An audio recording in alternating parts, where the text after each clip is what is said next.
Hello everybody, welcome to this free online training on overcoming procrastination. So this training is really the compilation of my personal research on human psychology as well as my own experience about procrastination. And as you will see shortly, I've been through it. Everybody goes through it, I believe. And I've really been looking for answers, like how are we supposed to deal with it. And this is what this training is about, so I hope this is valuable for you guys. So sit back and enjoy. So the agenda for this procrastination, I will do a total of 4 presentations. So that's number 1. We are at presentation number 1, and so today we are going to talk about why do we procrastinate. Why? The reason why I start with this is I strongly believe that when we understand something, it's way easier to potentially get rid of it rather than fighting it, like fighting an enemy we don't know, right? So that's why I always start with this. So a little bit of a backstory. I used to be a computer engineer, so I've studied computer science in college and I was really inspired. I was pretty good at school and I was also getting into personal development. And so I was feeling pretty good about myself because I had, this career and I was doing good at it. And at the same time, I was doing all this personal development, self-improvement on the side. And I felt like I was making progress in life, basically. And that was until 1 year into my career as an engineer, where I faced depression. And I actually knew what this depression was for. It was because it was actually not my path. I was not meant to be a computer engineer. And the thing is, I knew deep down, because I had known for a long time that I wanted to do something else. I was passionate about health and fitness, and I really liked teaching stuff. And with computer engineering, I was doing neither teaching nor health stuff. And it was, in fact, for the most part, very much in opposition with my values. But I was telling myself, I will just consider that later. I will get into health later. For now, it's just a hobby of mine. It's part-time. I'm doing it while I'm out of work, basically. So I will just postpone it until there was this depression. And so I was like, well, I guess it's either I stay depressed or I change. And so I decided to embark on this transition period. And so shortly after that, I quit my job as a computer engineer. And this is why I'm writing I was being a child again. Because one thing I've realized is from my birth all the way to that point, I always had someone telling me what to do. So when I was brought up by my parents were telling me what to do. Then I had teachers at school telling me what to do. And then I had a boss, a manager, telling me what to do. And I had just quit all of that. And for the first time, I was living by myself. I had no source of income, no one telling me what to do. And it was painful. It was painful. I felt like a child again because I was like, well, it's a lot of responsibility and I haven't been trained to do it. And I really wanted to start a career in health and fitness and as a coach. And the reason why I'm writing that I was facing my demons is it's where I went face to face with procrastination. Meaning I knew that steps had to be taken for me to start a business, and I was not taking them. I was procrastinating. I was actually losing sleep because I was not earning any money and I had bills to pay. Fortunately, I had my parents helping me, but still, it was not a solution, at least not for me. It was not satisfactory. And so there was this inner conflict inside of me of okay, I really want to do this and I'm not doing it because I'm procrastinating and everything requires a ton of effort. And so I'm losing sleep because of this conflict, because I know I'm not doing what needs to be done. And so I looked for solutions, because it was really important to me to move forward and not feeling stuck, right? Which is why I am teaching you this today. I hope that this will be helpful. It's certainly something I wish I had known a year ago. It was about a year ago. And so, anyways, I hope this would be valuable for you. And just for the sake of transparency, yes, this online course, online training is free, and hopefully, I really hope it would be valuable, but it doesn't mean I don't get anything back, because my hope is that some of you see the value in coaching and start working with me. And I will give more information about that later. But in the meantime, whether you choose to work with me or not, I really hope that you enjoy this material. So, back to our agenda. Why do we procrastinate? So let's start with an observation. Many behaviors are irrational. Many of our daily behaviors even are irrational. Complaining is not very rational. Always being in a rush is not very rational when we are not chased by a predator. Complaining in traffic, even though complaining doesn't make the cars move faster, is irrational. So I just want to start with this observation that as humans, we do things that don't make sense. Okay? And the thing is that rationality is a feature of your conscious mind. The conscious mind is the part of us that intentionally thinks, speaks, acts, and chooses. Right? It's who we think we are. So when I'm being asked, Robin, who are you? I will consciously think about the traits that I think I am. But the irrational behaviors that I just mentioned, so complaining, always being in a rush, being frustrated at traffic, all those things, are driven by the subconscious mind, the subconscious. And it's really easy to explain why it's subconscious and not conscious, because otherwise it would be easy to choose to stop. It would be easy, right? If it was something I intentionally, you see, if it's something I intentionally choose, then it's easy to choose to stop. But it's not. That's because it's subconscious, right? So what's the subconscious? The role, so it's a part of our mind. And the role of the subconscious is to keep us alive. That's it. And the subconscious is behind the intelligence of the body. It's what regulates the heartbeat, the immune system. It's what maintains your balance.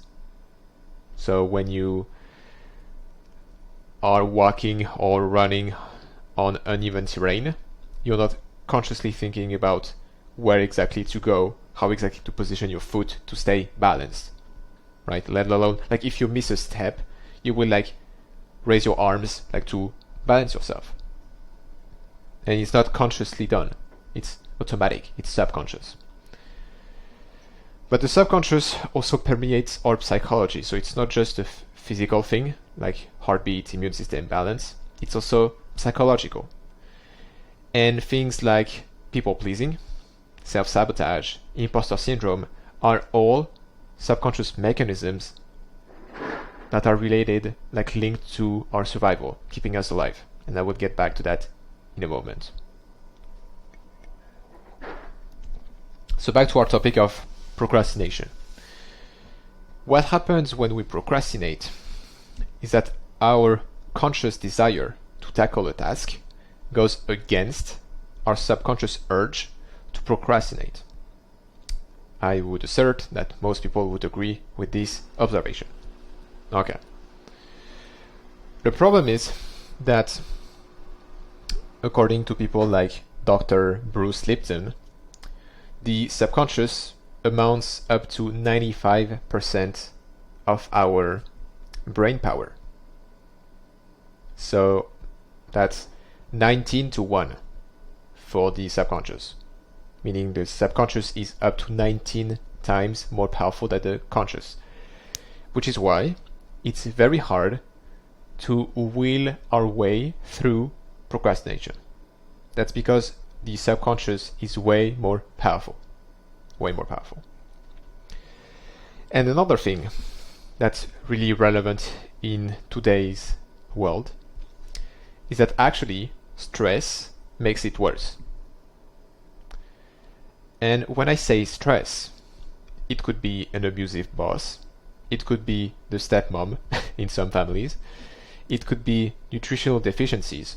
So if our body doesn't have what it needs to function, some vitamins, some minerals, it's a stress. A lack of rest obviously is a stress.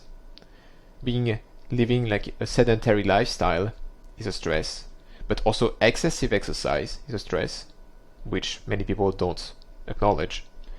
Artificial light is a stress, Wi-Fi is a stress, air pollution is a stress, and so on. And what we have to understand with stress is that all those things, even though they are very different in nature, add up, right? And the more stressed we are, the more the subconscious takes over. And the more the subconscious takes over, the more things like procrastination have a power over us. And that's because when we are stressed, our subconscious doesn't trust us. So that's doesn't trust us. But also cortisol, the quote-unquote stress hormone. I say quote-unquote because it's not just a stress hormone and it's not the subject of this presentation, but for now it's enough. But cortisol actually reduces blood flow to the prefrontal cortex, which is the part of the brain kind of hosting the conscious mind. So the less blood flow we have to this area, the less we can intentionally think. And the less our subconscious trusts us, the more it's likely to step up, to protect us.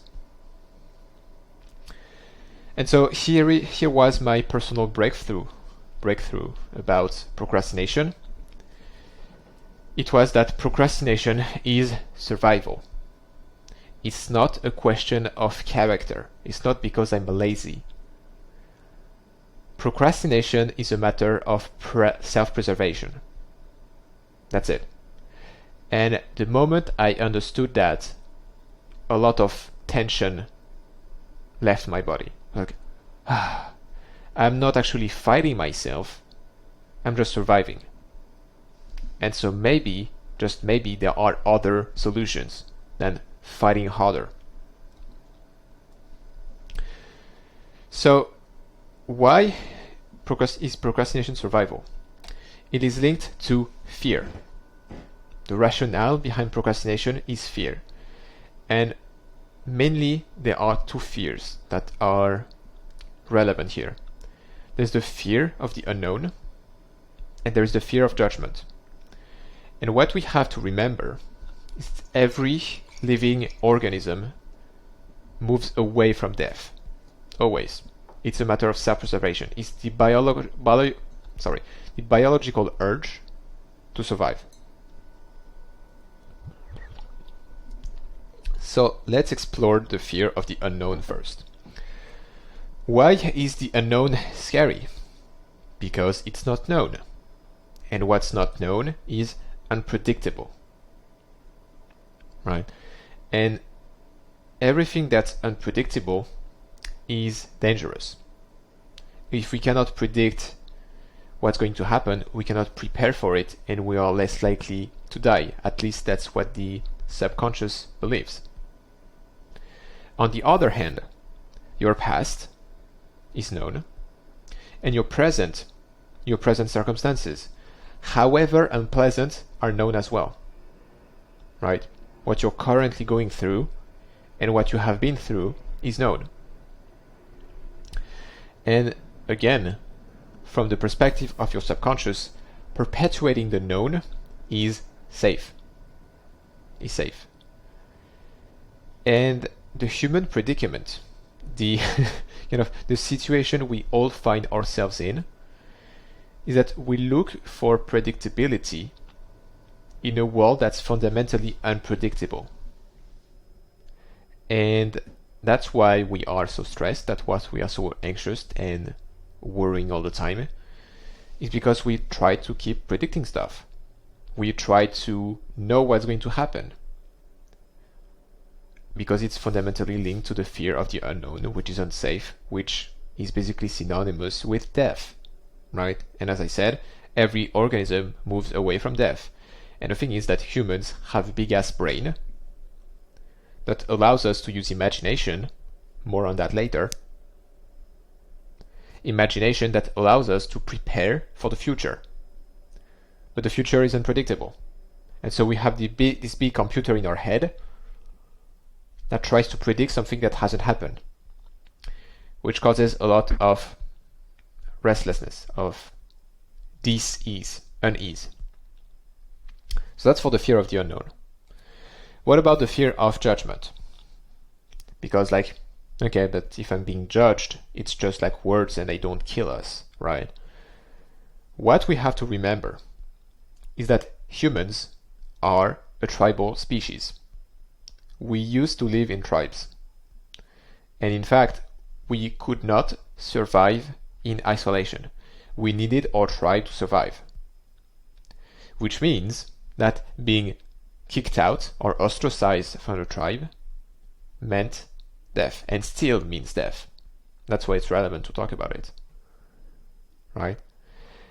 Therefore, we developed throughout our evolution many subconscious mechanisms, psychological mechanisms, that is, to fit in, right? We do everything we can to stay in the tribe.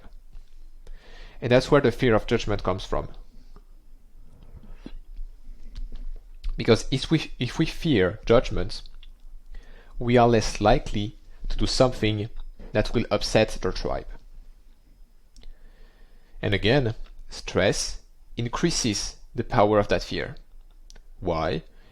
Because the more stressed we are, the more in survival mode we are, and the more the subconscious believes that we need other people to survive. We need our tribe. So the more stressed we are, the more we are prone to the fear of judgment. So what does it have to do with procrastination specifically? If we do not procrastinate, that means we tackle our goals. We tick those boxes. We move on. And we make progress. When we make progress, our life changes, right? Like when I progress, I move on. That's the whole point of progress. It's that my life changes. My current circumstances will evolve. And change means that I might outgrow my current relationships, which is my tribe. And thus, I could be kicked out or expelled. And change also means uncertainty. So as you can see, not procrastinating triggers both of those fears. The fear of being, the fear of judgment, of being expelled, ostracized, or kicked out, and thus dying. And not procrastinating also triggers the fear of uncertainty, because we are moving forward. We are moving out of the current circumstances that we are so familiar with, right? And what's important to understand is your subconscious would rather have you stuck in a life you don't like, but are familiar with, because that's safe, once again. So here's the first thing you can do about it. You can blow that away. What I mean by that is you can breathe. Your breath is the strongest lever on the state of your nervous system, at least short term. What does it mean? It means that with your breath, you can acutely, again in the short term, reduce your stress levels, right? And when you reduce your stress levels, you slow down and you can think consciously and not let the subconscious take over. And think about the inhale as the gas pedal, and the exhale is the brakes. And so the breath I invite you to do is to inhale for 3 seconds, exhale for 6. So as you can see, we brake twice as much as we inhale, as we accelerate. And after the exhale, pause until you feel the need to breathe again.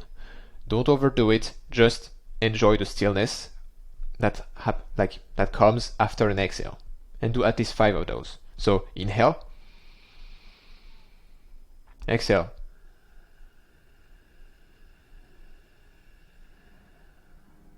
and pause. And you might inhale again at this point.